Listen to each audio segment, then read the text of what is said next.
The Twitch Adpocalypse? No, the Adpocalypse. Oh no. We're about to be filled in. Adpocalypse is here again, allegedly, maybe. Also this time, not on YouTube, but instead it has to deal with everything that's happening over on Twitch right now. And actually, where we'll start with this is the update to Twitch's hateful conduct policy that happened over the weekend, with them saying in a blog post starting today, using the term Zionist to attack or demean another individual or group of people on the basis of their background or religious belief is against our rules. With Twitch going on to clarify that referring to the Zionist political movement in either a positive or negative way, that won't get anyone dinged, but their goal is to, quote, prevent coded hate directed at individuals and groups of people. Which, I mean, just that by itself, that stoked its own set of reactions and controversy. But then, the second half of this story is you have a lot of streamers saying they've noticed some major drops in their ad revenue. I mean, we're talking reports of drops as high as 95%. I average about $100 to $200 a day in ad revenue, right? 5 days a week, you're talking about $600-700. Uh-oh.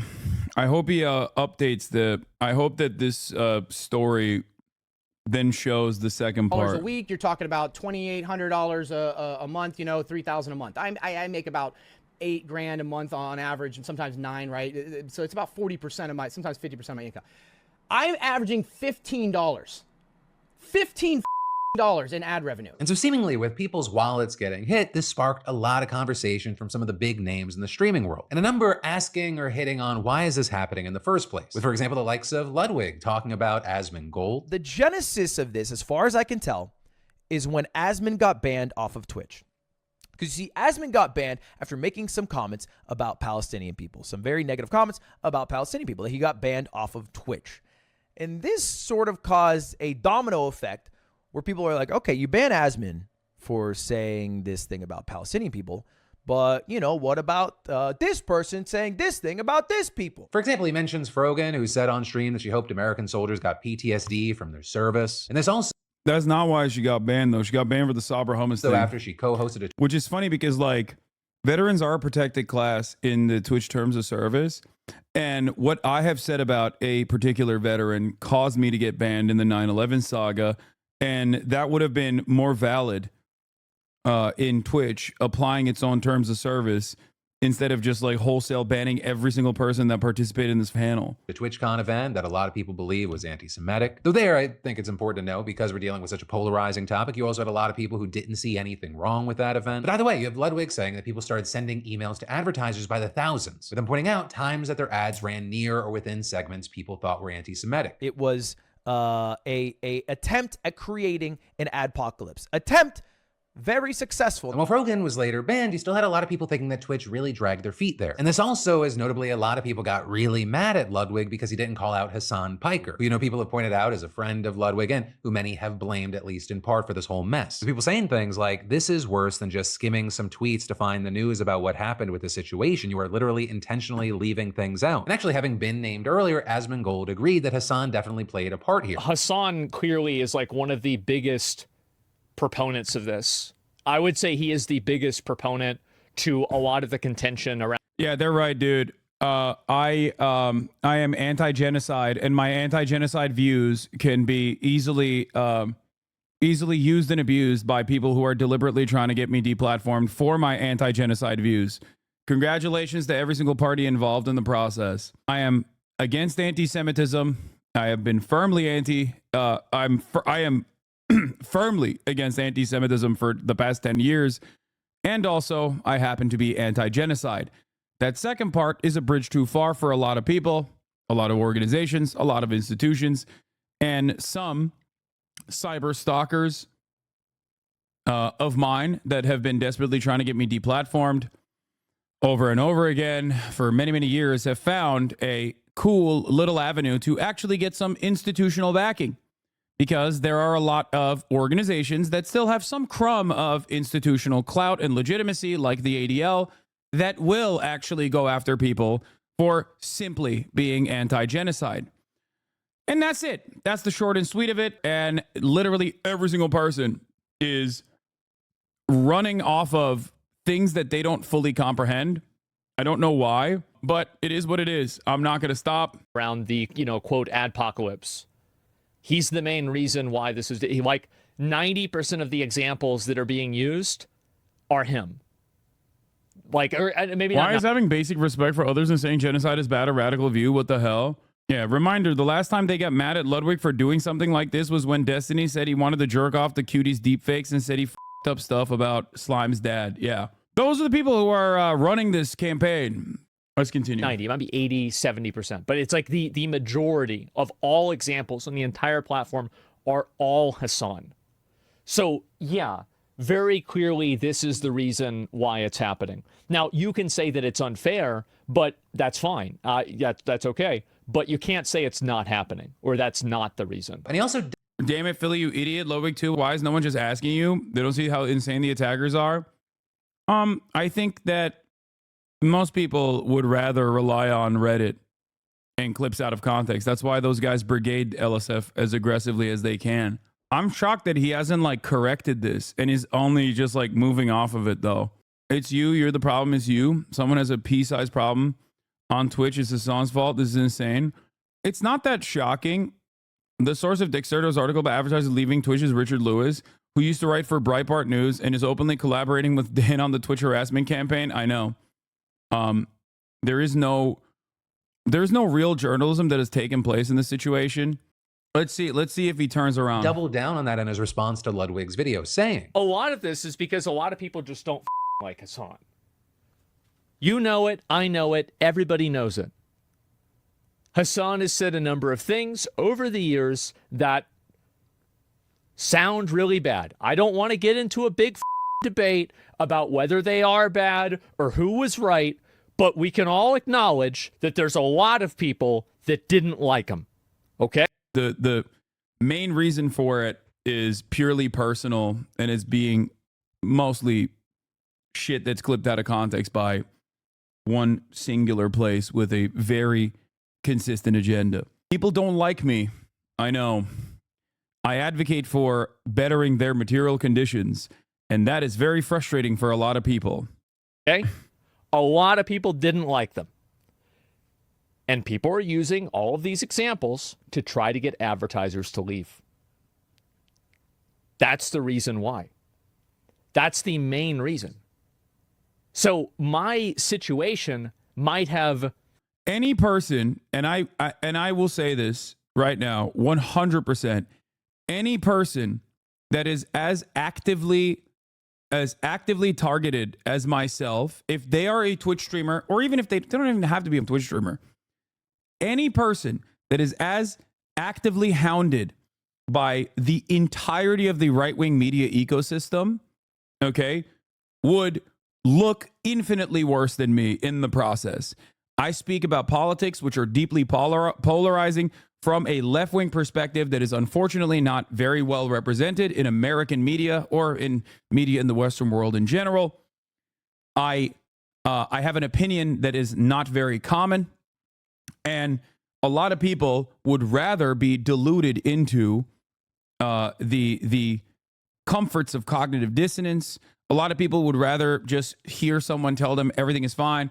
Everything you know of the way that society currently exists is actually good, and all the naysayers are gay losers who are bad, right? A lot of people demonstrably want that. That's why right-wing commentary is very successful. I do not do that, which is why a lot of people yell at me. Having said that, is there any validity to the claims? I don't think so.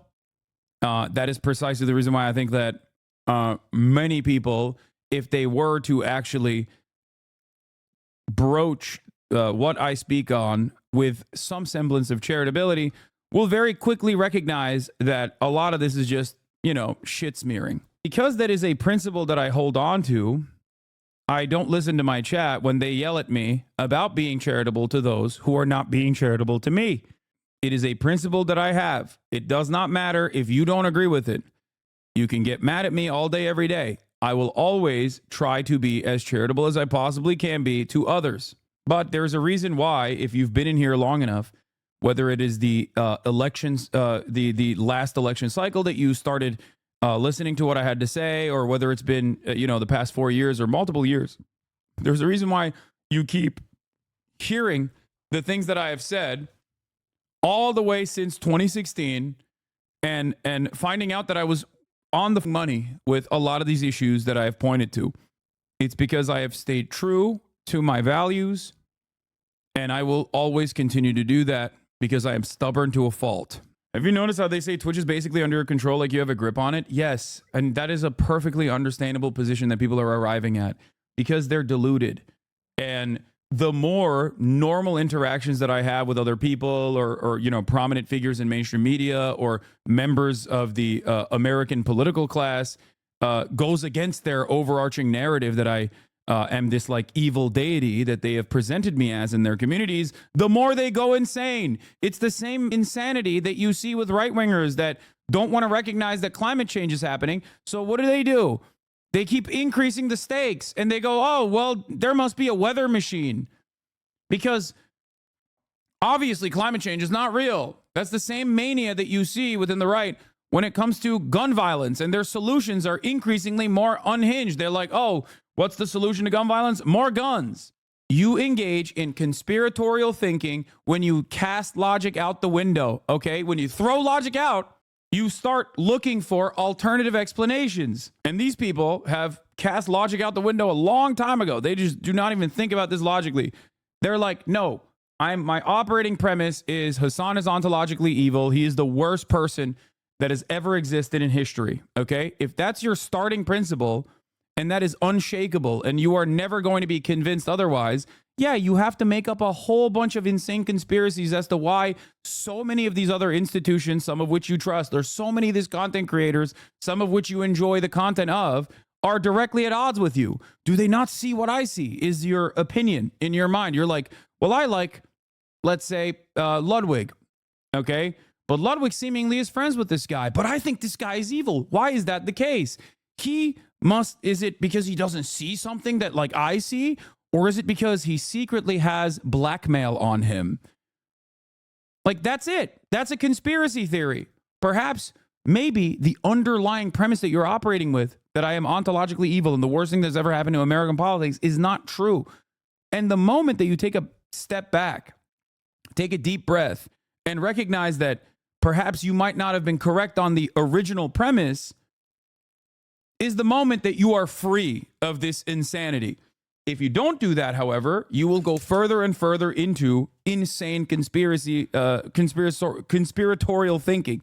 That's the key thing that drives Asmon's community crazy. They're convinced you have hypnotized them or some shit. It's crazy. I know. But once again, the thing I wanted to point to is, and a chatter said it best, none of these content creators, or no human being really, would ever be able to survive the magnifying glass that I am under. That's it.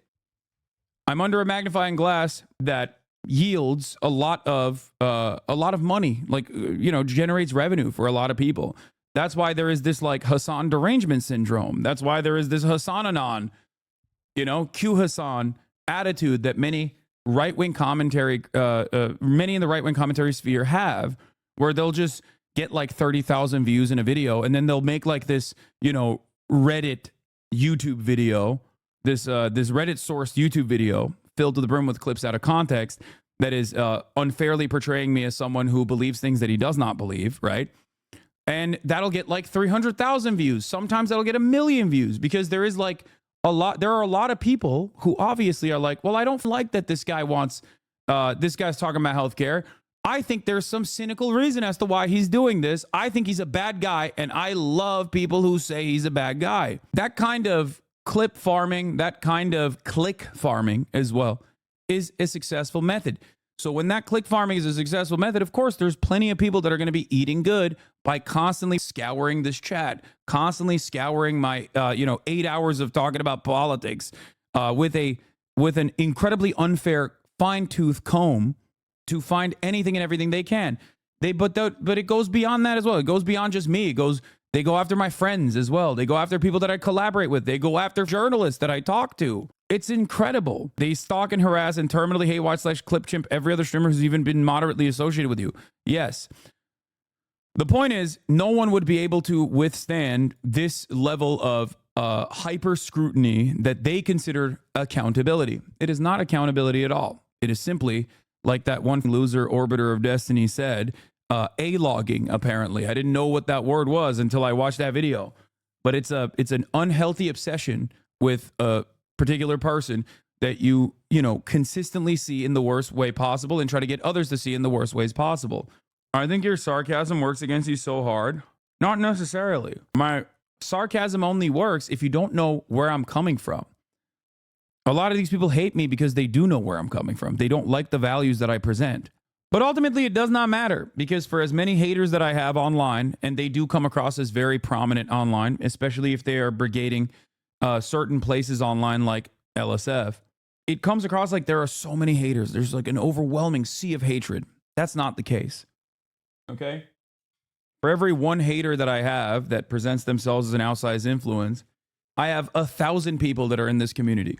Now, while this level of nefarious clipping out of context is somewhat successful in getting random onlookers to maybe think twice about being charitable to what I have to say, I still am firmly committed to all of the ideas that I represent and will continue to speak on them over and over again.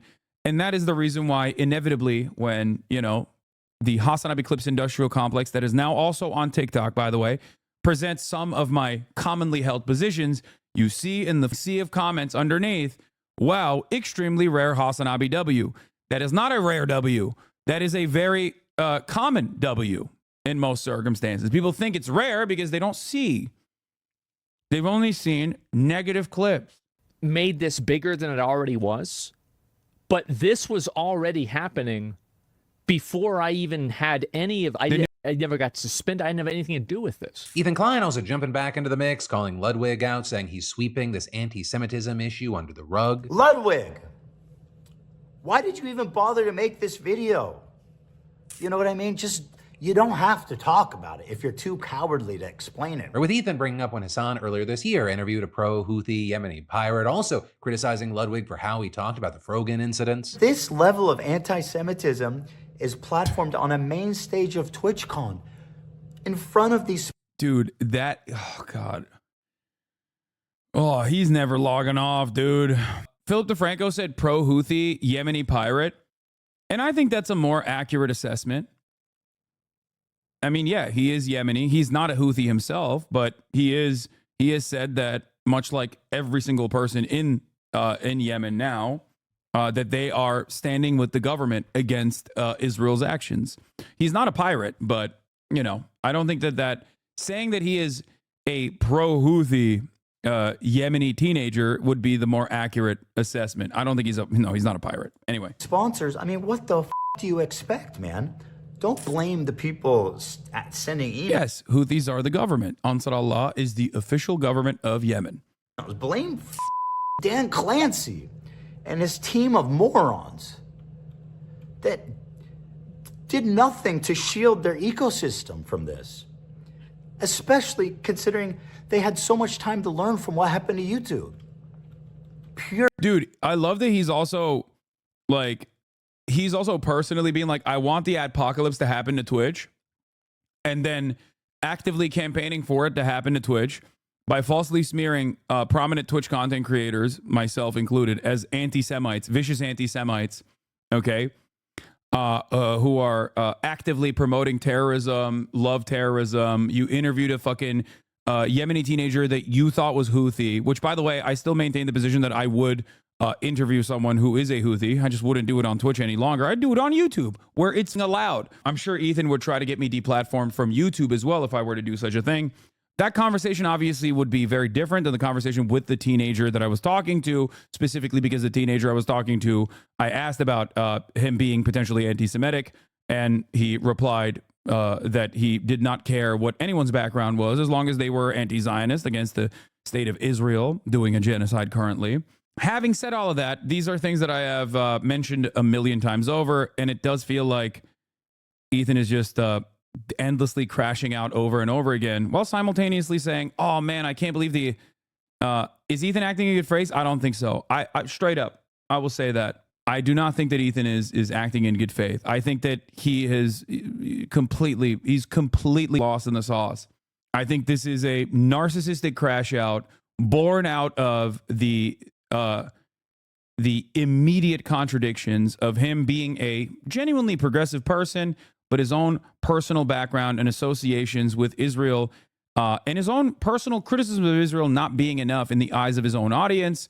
And I think that for the entire time, he has just like looked actively at someone else to blame, to be like, no, my audience must be getting brigaded or must be getting primed by Hasan. It must be Hasan that is the reason why people in my community are saying that, you know, I'm wrong on this. And no, it's not because of me. And I tried to communicate this to him even back then. I did this publicly. I did this privately over and over again. I was like, listen, there is a certain point where, you know, no matter what I say or do, and no matter how hard I moderate my community, people are still going to arrive at their own conclusions about you not being sufficiently critical of Israel at a time when Israel's doing a genocide. And that's it.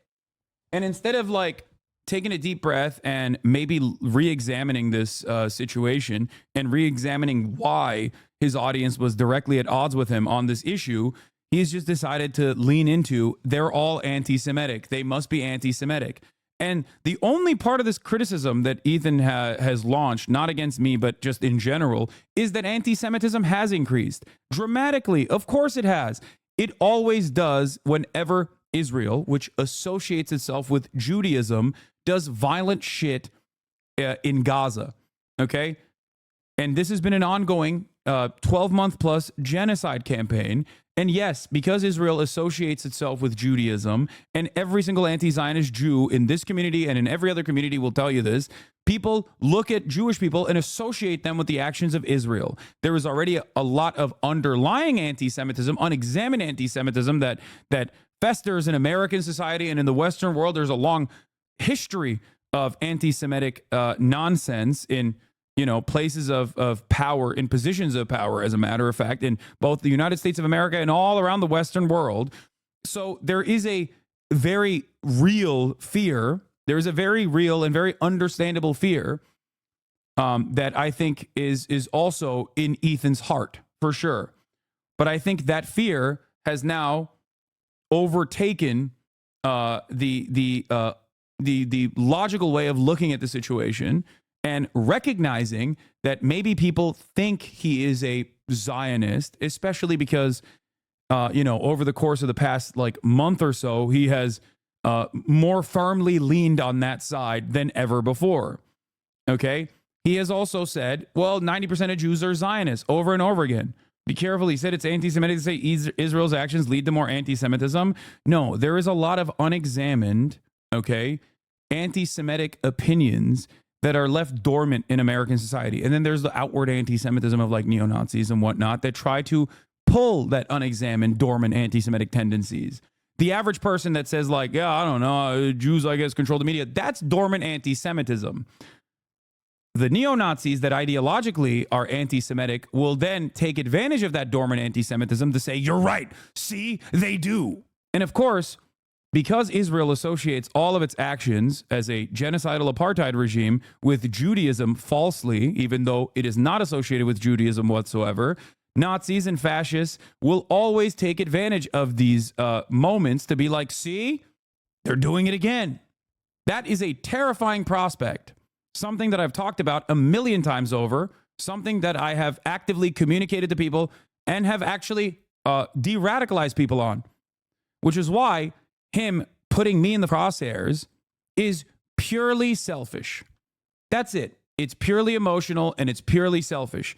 While there are valid reasons for Ethan, as a Jewish man who's always been in the crosshairs of neo-Nazis, alongside myself, by the way, I have been in the crosshairs of those very same neo-Nazis as he has. He knows that better than anybody else because we were friends at a certain point.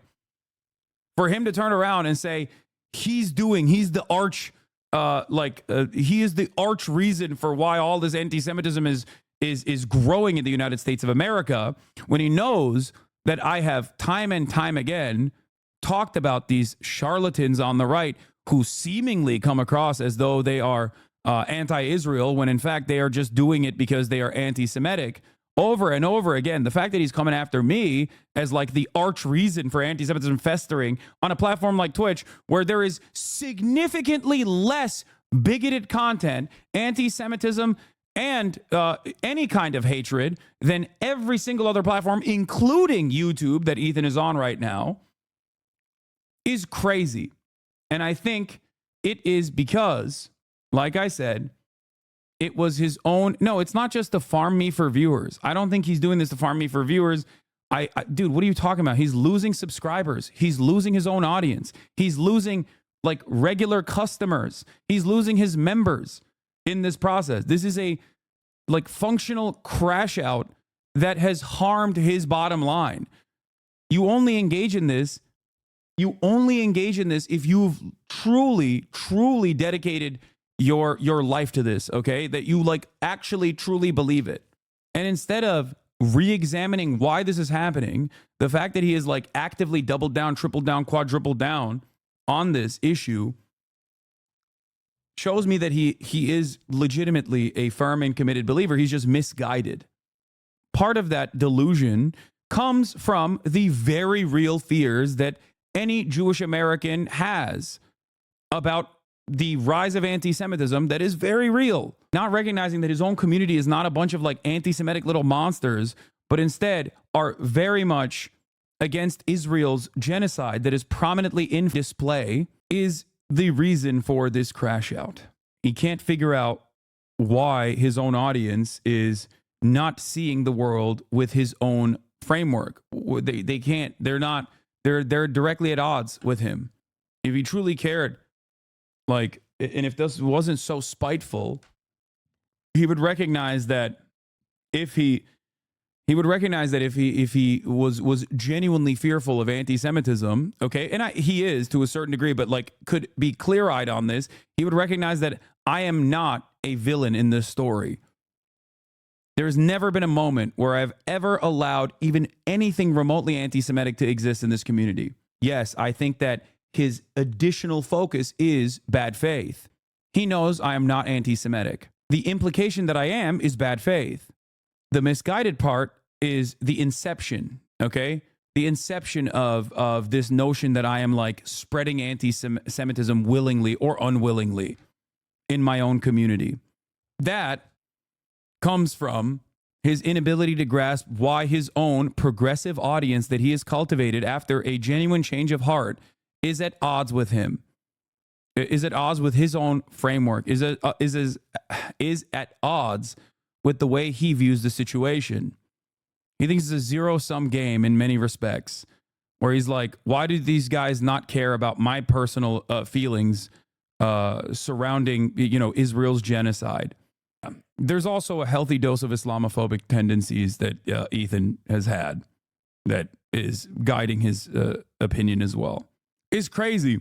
I heard that his first video for his first like crash out against Ludwig started off with him being like, Ludwig doesn't care about anti-Semitism. That's an insane thing to say about another person. That is a severe accusation, dude.